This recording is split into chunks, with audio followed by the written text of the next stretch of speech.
Hello বন্ধুরা, দুইজন American pilot যখন বিমান দুর্ঘটনায় জার্মানির ঘন জঙ্গলে আটকা পড়ে যায় তখন তাদের সাথে কি হয় এবং তারা কি পারে তাদের জীবন নিয়ে ফিরে আসতে, এরকমই একটা গল্প নিয়ে আজকের ভিডিওটা। তো দেরি না করে শুরু করি। গল্পের শুরুতে আমাদেরকে যুদ্ধের দৃশ্য দেখানো হয় আর জানানো হয় নেটোরা ট্রিটি সাইন করে ফেলেছে এবং এর জন্য আমেরিকান যোদ্ধারা পিছনে ফিরে আসছে। এরপর আমাদেরকে আমেরিকান নেভি শিপ দেখানো হয় যেখানে ইমার্জেন্সি অ্যালার্ম বাজতেছে। তাদের মতে তারা আকাশে দুইটা রাশিয়ান প্লেন দেখতে পেয়েছে এবং তার জন্য তারা দুইটা জেটকে টেক অফ করতে চাচ্ছে। একটা জেটে বসেছিল জেরি এবং ক্রিস, কিন্তু তারা শেষ মুহূর্তে জানতে পারে যে এটা নেটোর একটা প্লেন এবং এর জন্য তারা টেক অফ আর করে না। টেক অফটা ক্যান্সেলের জন্য জেরির খুবই মন খারাপ হয়, কারণ এটা আজকের দিনে দুইবারের জন্য হলো। এরকমটা যদি বারবার টেক অফ ক্যান্সেল হতে থাকে তাহলে তো তারা কখনো টেক অফই করতে পারবে না। এরকমটা চলতে থাকলে তার যে স্বপ্ন আছে যে সে তার নিজের দেশের জন্য যুদ্ধে যাবে, এটা কখনোই পূরণ হবে না। এরই মধ্যে সেখানে নেটো হেডের হেলিকপ্টারটা ল্যান্ড করে, যার নাম জোয়ান।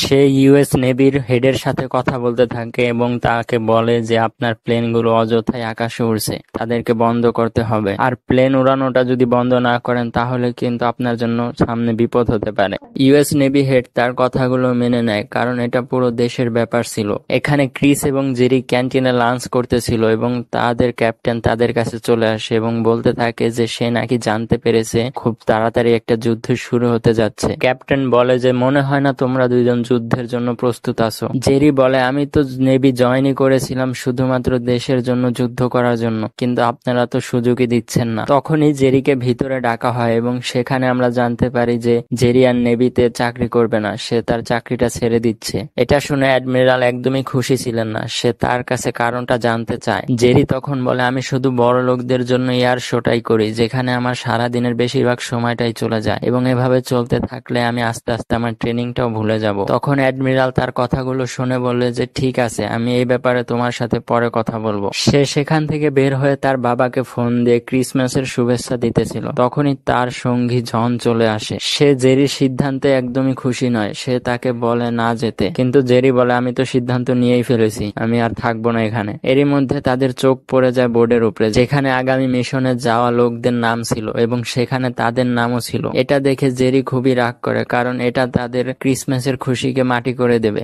জন বলে সে যাই হোক, এর কারণে আমরা শেষবারের মতো উঠতে তো পারবো। তারপর আমরা তারা দুজনকে টেক অফ নিতে দেখি। তাদের মিশনটা হলো একটা নো ফ্লাইং জোনে গিয়ে কিছু ছবি তোলা। এই কাজটা যে তাদের জন্য এত ভয়ঙ্কর রূপ নিয়ে নেবে এটা তো তারা কখনো কল্পনাও করেনি। তারা দুজন অনেক খুশি ছিল, কারণ তারা অনেকদিন পরে একসাথে উঠতে পারবে। তাদের কাজ ছিল সমুদ্র পার হয়ে জঙ্গলের দিকে গিয়ে সেখানকার তথ্য নেওয়া। সেখানে কিছু আনঅথরাইজড মিলিটারি ছিল যারা কিনা জার্মান সরকারের হয়ে কাজ করতেছিল। তাদের ছবিগুলোই তুলতে হবে তাদেরকে। জঙ্গলে গিয়ে সে লোকেশনটা পেয়ে যায় রাডারের মাধ্যমে এবং সে সেখানে উড়তে উড়তে ছবি তুলতে থাকে। তাদের স্পিড কম হওয়ার কারণে সেখানকার মিলিটারিরা তাদের খোঁজ পেয়ে যায় এবং তারা তাদের উপর মিসাইল হামলা শুরু করে দেয়। আর এখানেই শুরু হয়ে যায় জীবন মৃত্যুর খেলা। একটু ভুল হলেই জীবনটা চলে যাবে। তারা দুজন খুবই আতঙ্কিত হয়ে যায় এবং তারা এই খবরটি তাদের সিনিয়রকে দিয়ে দেয়, কিন্তু তাদের সিনিয়রের পক্ষ থেকে সাহায্য আসতে অনেকটাই দেরি হয়ে যাবে। এই পর্যন্ত তাদের নিজেদেরকেই সামলাতে হবে। তারা কোনো মতে একটা মিসাইলকে ধ্বংস করতে সক্ষম হয়, কিন্তু আরেকটা মিসাইল তাদের উপর লেগে যায়।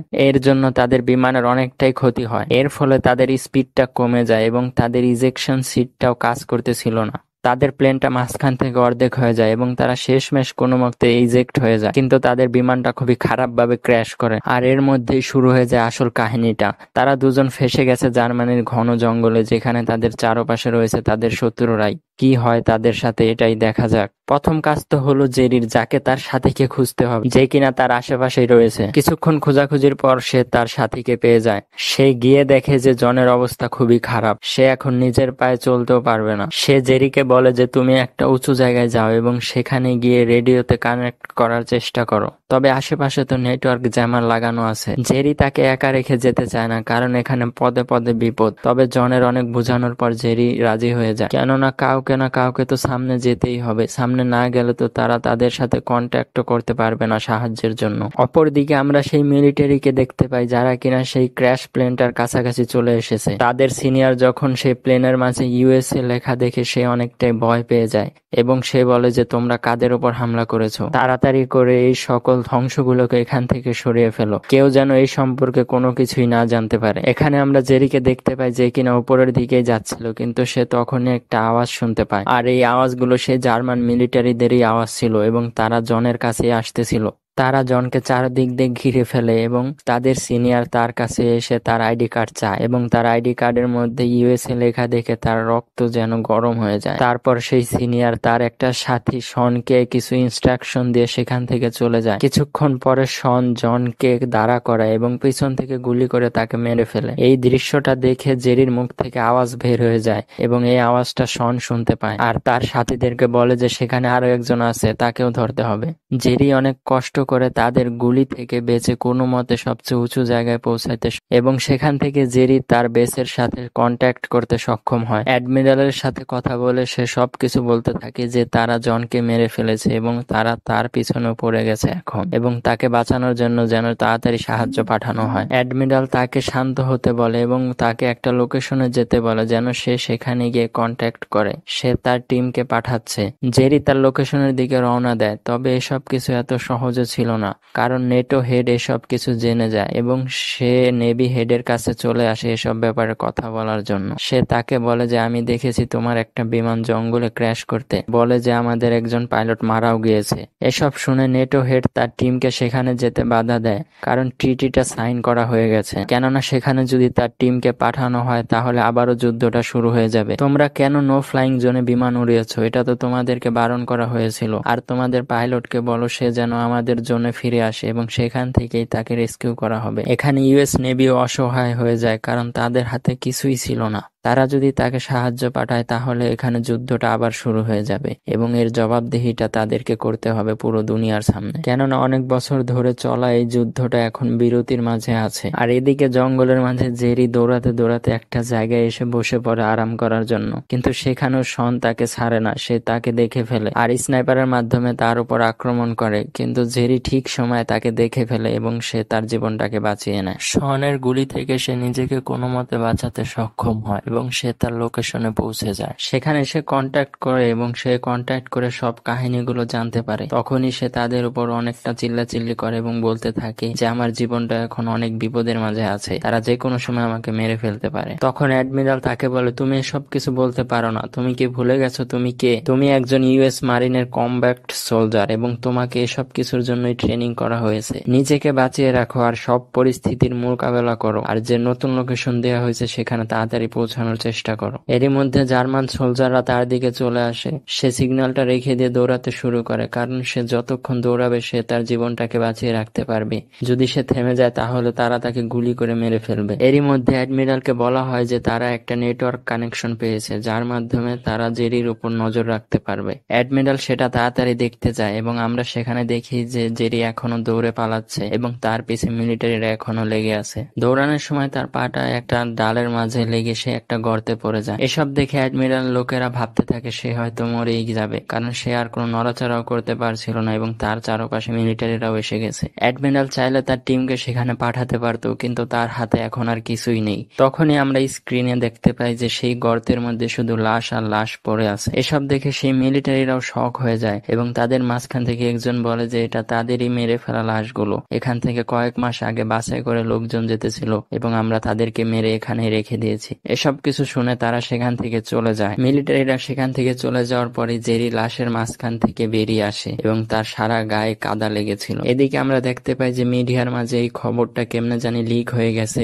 যে শান্তি বিরতির পরও আমেরিকার একটা প্লেন জঙ্গলে গিয়ে ক্র্যাশ করেছে, আর সেই প্লেন ক্র্যাশের মাঝে জেরি নামের একজন পাইলট ছিল। এটা শুনে জেরির বাবা তাড়াতাড়ি সেখানে যায় এবং তাকে তারা বুঝায় যে তার ছেলে এখনো বেঁচে আছে এবং তারা তাদের সর্বোচ্চ চেষ্টা করবে তাকে ফেরত আনার জন্য। অ্যাডমিরাল গিয়ে নেটো হেডের সাথে দেখা করে এবং তাকে বলতে থাকে যে তোমার হয়তো কোনো লোক এই খবরটা মিডিয়ার মধ্যে ছড়িয়ে দিয়েছে। তবে নেটো হেড উল্টো তাকেই কথা শোনাতে থাকে যে তারা এত কষ্ট করে শান্তি বিরতিটা করেছিল, তোমার ভুলের জন্য যুদ্ধটা আবার শুরু হতে পারে। এদিকে জার্মান কমান্ডার তার লোকদের কাছে গিয়ে সেই ক্র্যাশ প্লেনটার মাঝে যে জিনিসপত্রগুলো পাওয়া গেছে সেগুলোর জন্য জিজ্ঞাসাবাদ করতেছিল, যেখানে সিডি ড্রাইভটাও ছিল, যেই সিডি ড্রাইভটার মধ্যে তাদের তোলা ছবিগুলো থাকতে পারে। ইঞ্জিনিয়ার বলে যে এটা সম্ভব না, কারণ প্লেনটা পুরোপুরি ক্র্যাশ হয়ে গেছে এবং এখানে এরকম জিনিস থাকাটা অসম্ভব। এখানে তো তাদের মাঝে এসবই কথা হতেছিল। এদিকে জেরি তার জীবনটা বাঁচিয়ে একটা ফ্যাক্টরির কাছে চলে আসে। ফ্যাক্টরিটা হয়তো অনেক বছর ধরে বন্ধ পড়ে আছে। সে সেখানে কিছু লোকজনও দেখতে পায়, তারা হয়তো এখানকার সিভিলিয়ান হতে পারে। তারা খুবই ভয় পেয়ে সামনের দিকে চলতেছিল এবং তাদের পিছনে কিছু সৈন্যও ছিল, কিন্তু তারা খুবই আস্তে আস্তে আসতেছিল, যেটার মানে হলো এখানে হয়তো কোনো কিছু আছে। এগুলো দেখেই জেরি বুঝে যায় যে এখানে তার বিছানো আছে এবং সেই তারগুলো মাইনের সাথে কানেক্ট করা আছে। তাই সেও এখন এখানে খুবই আস্তে আস্তে চলতে শুরু করে এবং বুঝে শুনে পা ফেলতে থাকে। একটা সৈন্য ভুল করে তারের ওপর পা রেখে দেয় এবং সেখানে